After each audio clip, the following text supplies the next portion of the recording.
Hello dear students, welcome to back my YouTube channel dream achiever. मैं जितेंद्र आपका अपने channel dream achiever में स्वागत करता हूं। दोस्तों, जैसे कि आपने देख चुका है कि हमने अभी तक 3 वीडियो को पब्लिश कर चुका है और ये चौथा वीडियो का लेक्चर आज है।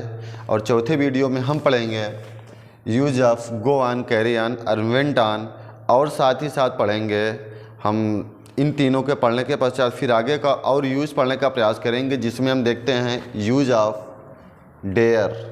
यहाँ तक हम प्रयोग करेंगे और इसके बाद फिर आगे की ओर क्लास करेंगे। आइए फिर स्टार्ट करते हैं।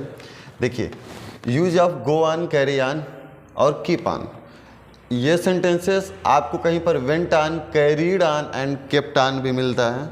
ये फॉर्म केवल चेंज हो जाता है, बाकी ये रहते हैं। जैसे कि हमने बता रखा था, ये भी प्रेजेंट के ही सब पार्ट ही हैं, तो इसमें हम यूज करने वाले हैं। आपको ट्रांसलेट करने से पहले मैंने हर बार कहता हूँ, आपको हिंदी की पहचान ज़रूरी है कि यह यूज हमारे हिंदी के किस सेंटेंस में होगा।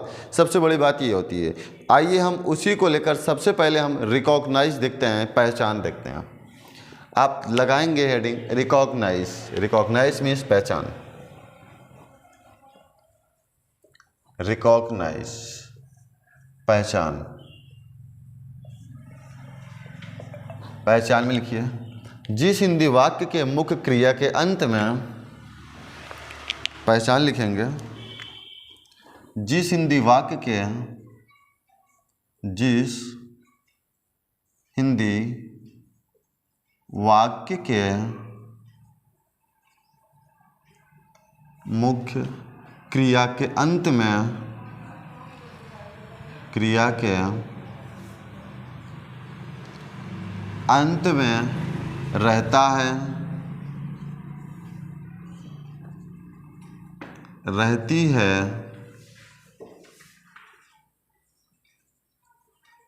रहते हैं, रहता हूँ, रहता हूँ। इस प्रकार से आदि सेंटेंसेस आए तो इसका ट्रांसलेट यूज ऑफ यूज के साथ किया जाता है। ओके, अब इसका हम सेंटेंस ऑफ द स्ट्रक्चर, यानी वाक्य की संरचना क्या होगी, जिसे हम कहते हैं रोल। तो अब हम स्ट्रक्चर ऑफ द सेंटेंस पढ़ेंगे, यानी वाक्य की संरचना। अब हम पढ़ेंगे वाक्य की संरचना, स्ट्रक्चर ऑफ द सेंटेंस, जिसे आप रूल कहते हैं। रूल लिखना है।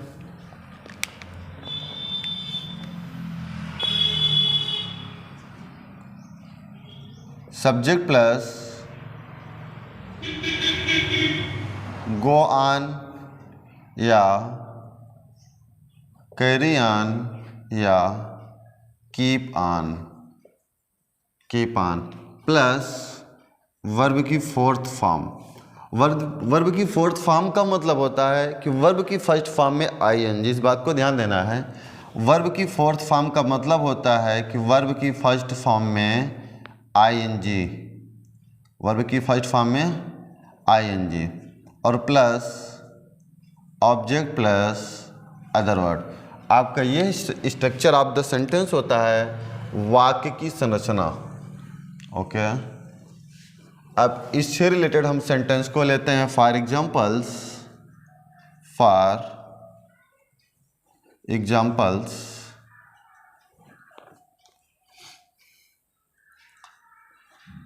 सीता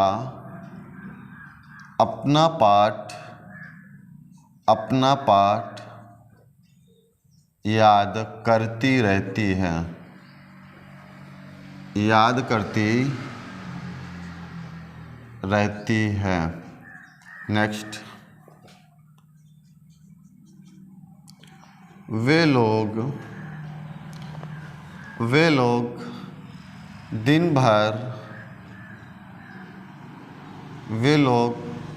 भर क्रिकेट खेलते रहते हैं। तो दोस्तों, जैसे कि आपने देख रहे हैं, और अभी तक हम प्रेजेंट इंडेफिनिट टेंस पढ़ा रहे हैं, और यह सेंटेंस भी प्रेजेंट इंडेफिनिट का है, और प्रेजेंट इंडेफिनिट का होते हुए भी यह कंटिन्यू दिखा रहा है।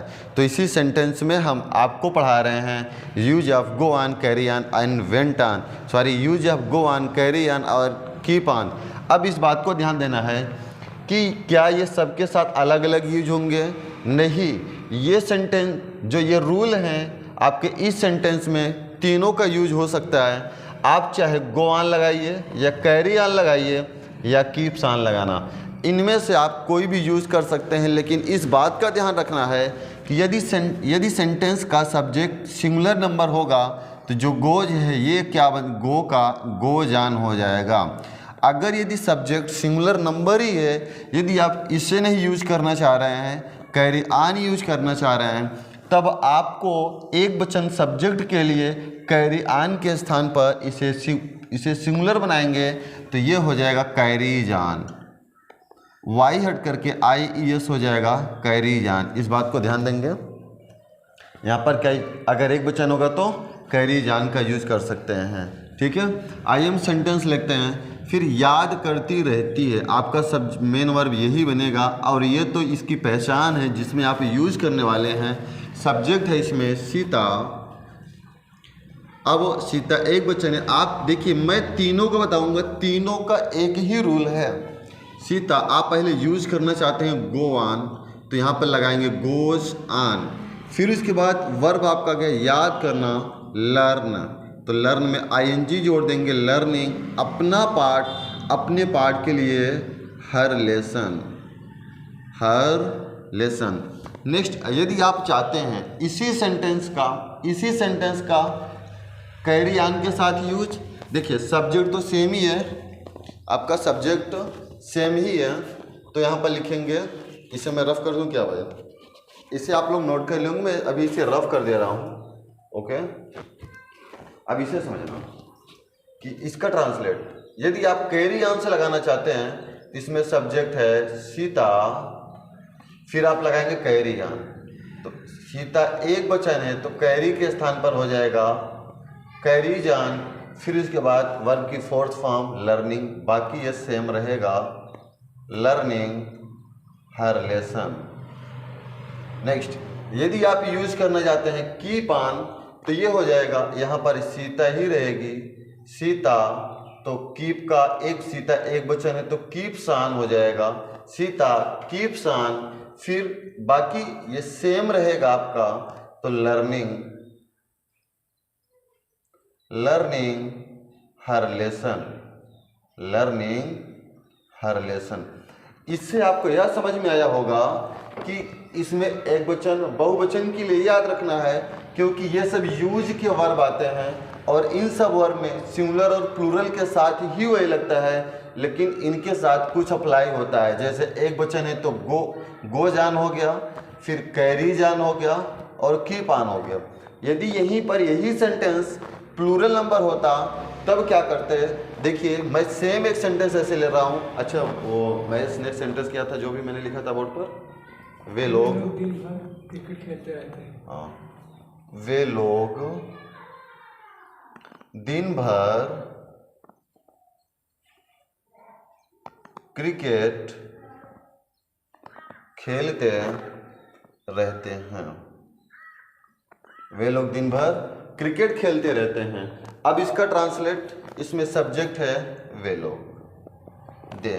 अब आप गो ऑन लगाएंगे तो गो ऑन ही रहेगा क्योंकि यहाँ पर सब्जेक्ट प्लूरल नंबर है।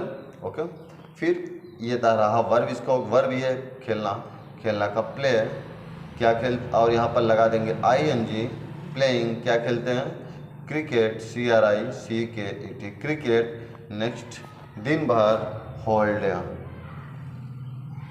Whole day. ठीक है, यदि आप गो ऑन के बजाय कैरी ऑन का यूज करना चाहते हैं तो इसी गो ऑन के स्थान पर हो जाएगा कैरी ऑन। ठीक है ना।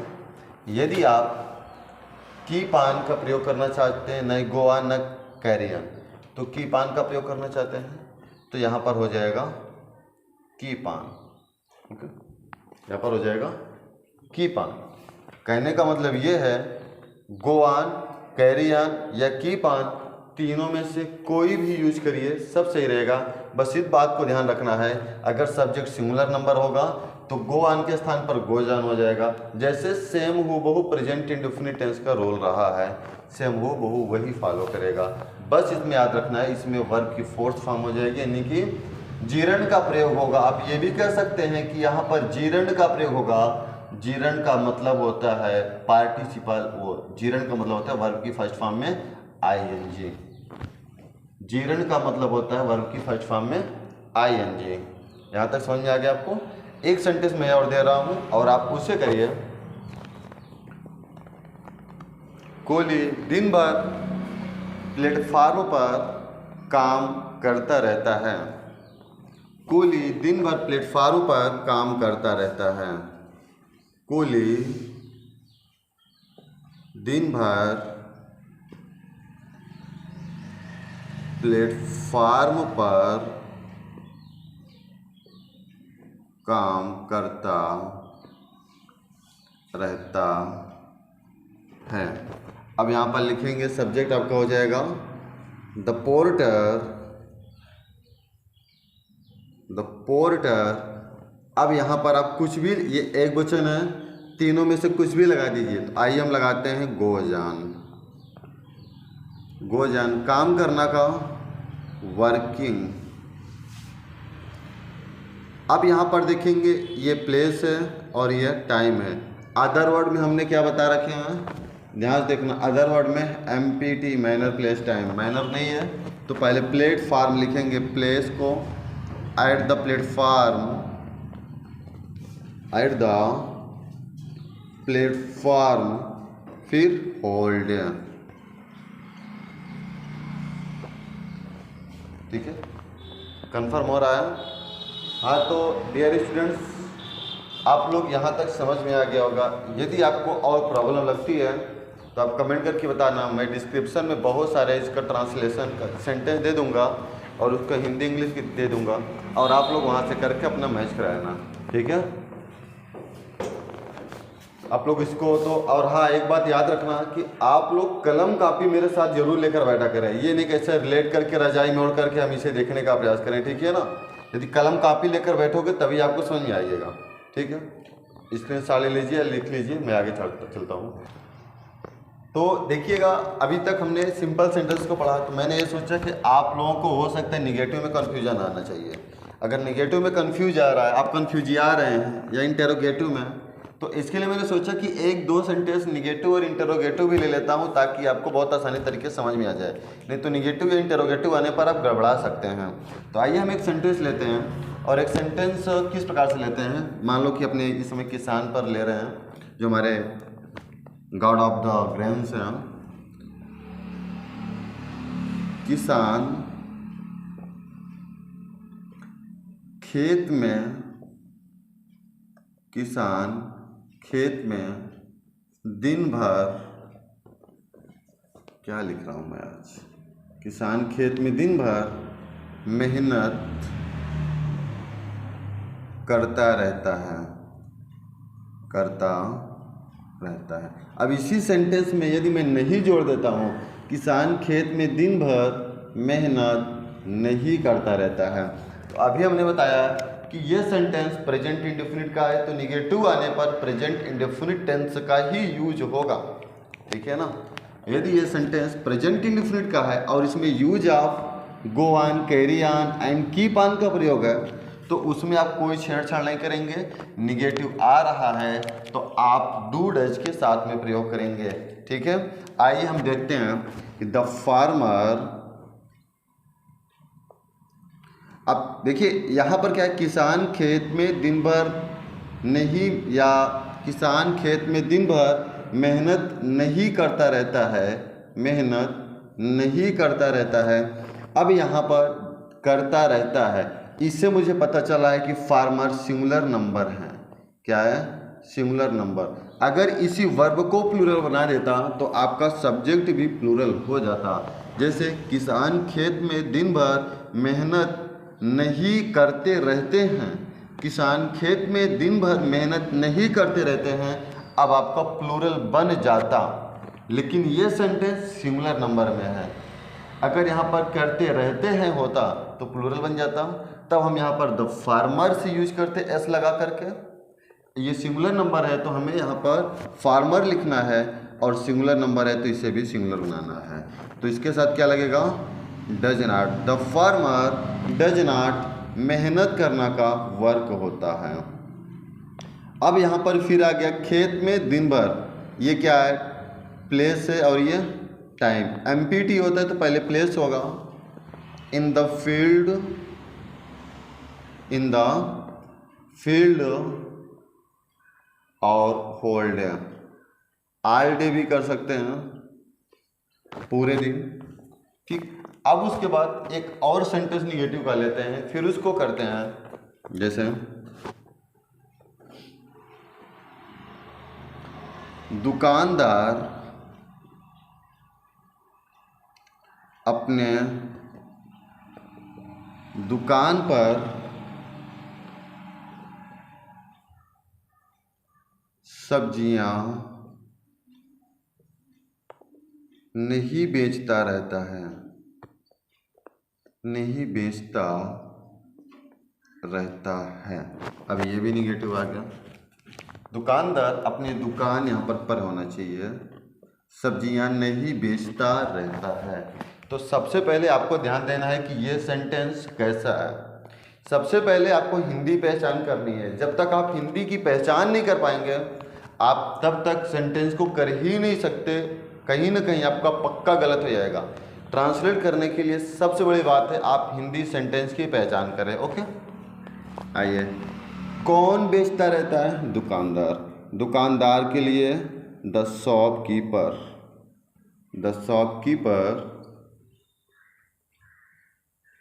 यहाँ पर एक वचन है तो क्या लगाएंगे, डज नॉट। वर्ब आपका यही है, सेल मतलब बेचना।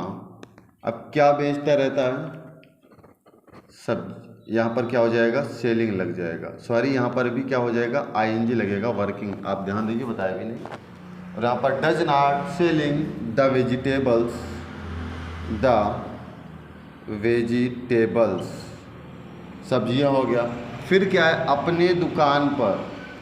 अब इस बात को ध्यान देंगे, जो भी सब्जियों की दुकान होती है वो एक स्टॉल पर लगती है। किस पर, स्टॉल पर लगती है, ना कि शॉप में लगती है। शॉप मतलब कोई मकान हो या गोमती जैसे टाइप होता है तो उसे शॉप कहते हैं। ये शॉप के बजाय एक स्टॉल पर लगती हैं, ठेले जैसे पर। तो इसलिए यहाँ पर एट द हो जाएगा, एट द स्टॉल। ओके, जहाँ पर आपको इस प्रकार से लगे कि ये एक ठेले जैसे नुमा में या पर डे दिनचर्या में एक बाहर पगडंडी पर या फुटपाथ पर सब्जियां लगाता है, तो उस सिचुएशन पे यहाँ पर आपको दुकान के लिए स्टॉल का प्रयोग करना है। ठीक है ना, समझ में आ रहा है ना। अब समझना, यदि इसे हम इंटेरोगेटिव सेंटेंस लेते हैं, हमने एक ये भी लिख दिया, इंटेरोगेटिव लेंगे तब किस प्रकार से होगा। इंटेरोगेटिव के लिए यहाँ पर वाक्य के पहले क्या आ जाता है, वाक्य के पहले क्या आ जाता है। जब वाक्य के पहले क्या आ जाएगा तो क्या की इंग्लिश वाट नहीं यूज करना है। मैं हर बार बताता हूँ, कोई भी सेंटेंस हो, किसी भी टेंस का हो, यदि वाक्य के पहले क्या आ जा रहा है तो आपको वाट नहीं यूज करना है इन प्लेस ऑफ क्या। ओके, तो यूज करना है क्या के स्थान पर इस सेंटेंस में यूज हुए हेल्पिंग वर्ब को। इसमें हेल्पिंग वर्ब के रूप में यूज हुआ है, तो इस क्या की स्पेलिंग यही आपकी डज आ जाएगी। मैं इस बात को बता रहा हूँ कि सेंटेंस कोई भी हो, किसी भी टेंस का, यदि वाक्य के पहले क्या आता है उसे इंटेरोगेटिव बोलते हैं, और उस सेंटेंस में यूज हुई हेल्पिंग वर्ब पहले आएगी। उस सेंटेंस में यूज हुई हेल्पिंग वर्ब पहले आएगी। मैं समझ रहे हैं ना कि अब यहाँ पर इस सेंटेंस में यूज हुआ है डज, तो डज पहले आ गया। अगर इस सेंटेंस में इजमार यूज हुआ होता तो इजमार आता। सेल, विल या शुड या डिड या हैड या हैज, जो कुछ यूज हुआ होता तो इसके स्थान पे ये आता।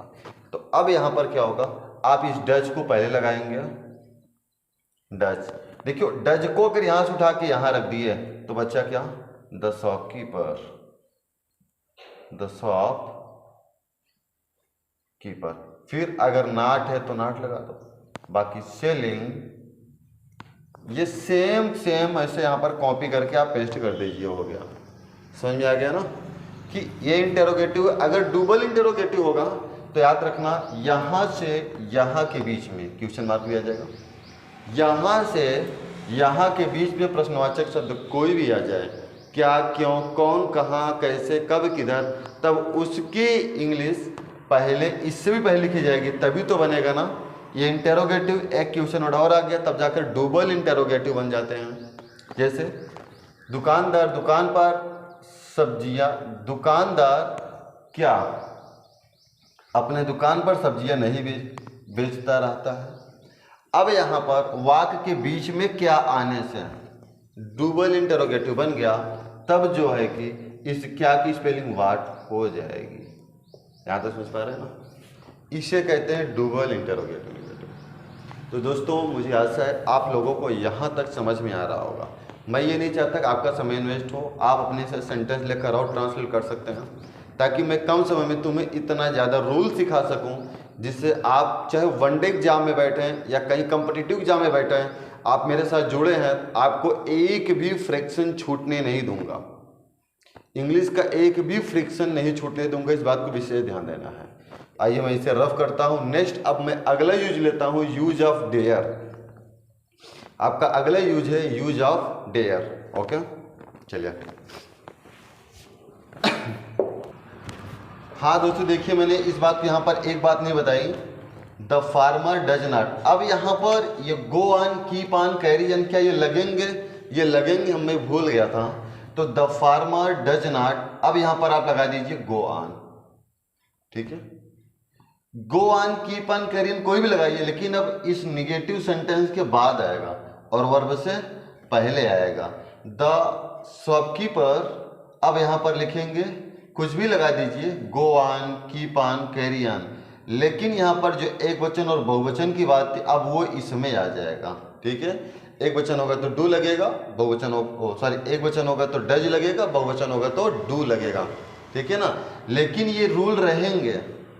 अगर रूल लिखना चाहते हैं आपका ये रूल बन जाएगा, सब्जेक्ट प्लस डू या डज प्लस नॉट।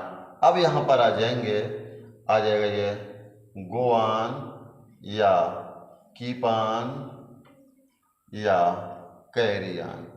ओके, अब यहाँ पर वर्ब की fourth form plus object plus other word, ये रहेंगे, याद रखना है, ये सब रहेंगे, ठीक है ना।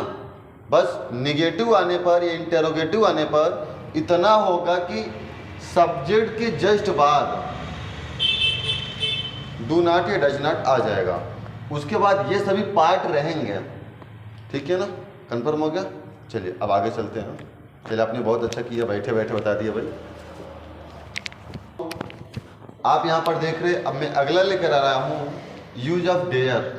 डेयर का मतलब होता है चुनौती देना, हिम्मत रखना, साहस रखना।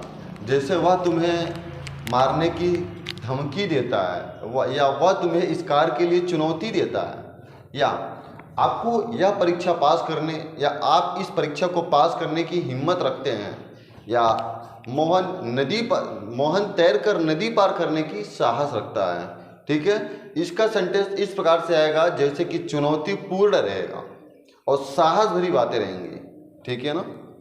तो ऐसे सेंटेंस आएंगे, आप ध्यान देखना, मैं इसकी हिंदी लिख रहा हूँ, वहाँ से समझ में आएगा। और रूल आपका रहेगा सेम, जैसे प्रेजेंट इंडेफिनिट है, सेम सब कुछ रहेगा, बस इसमें सब्जेक्ट और यहाँ पर डेयर प्लस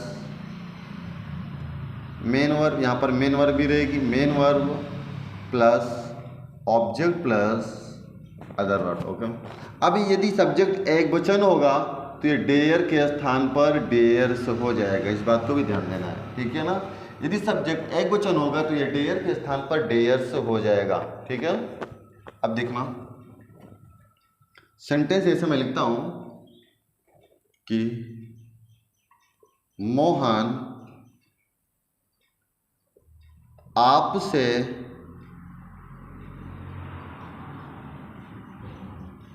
लड़ने की हिम्मत रखता है, हिम्मत रखता है।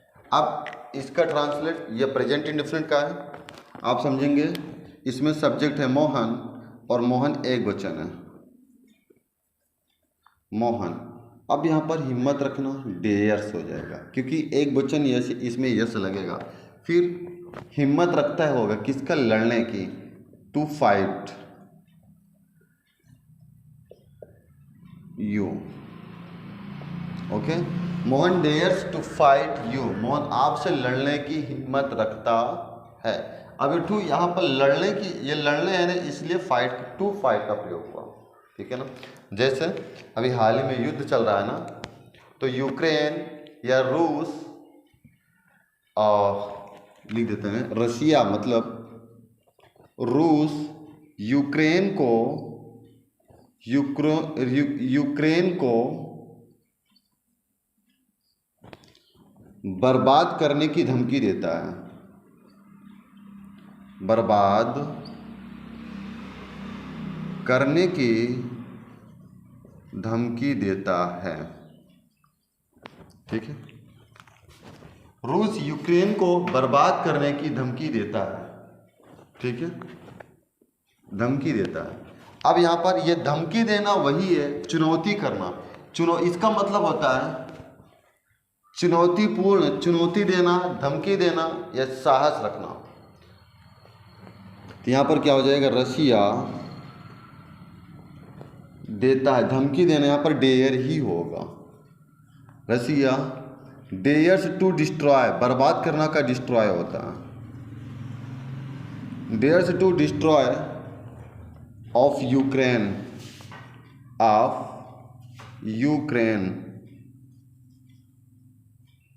ओके। जैसे अगला अगर इसमें, हाँ बात एक बार यहाँ पर सुन लेना, इसमें अगर निगेटिव आएगा तब कैसे करेंगे, बात इसमें भी आती है ना निगेटिव सेंटेंस की। तो यहाँ पर देखना निगेटिव में, मनीष यूपीएससी की परीक्षा पास करने की हिम्मत नहीं रखता है, ओके। अब यहां पर क्या करेंगे, देखिए इस डेयर से पहले डू नॉट या डज नॉट आ जाएगा।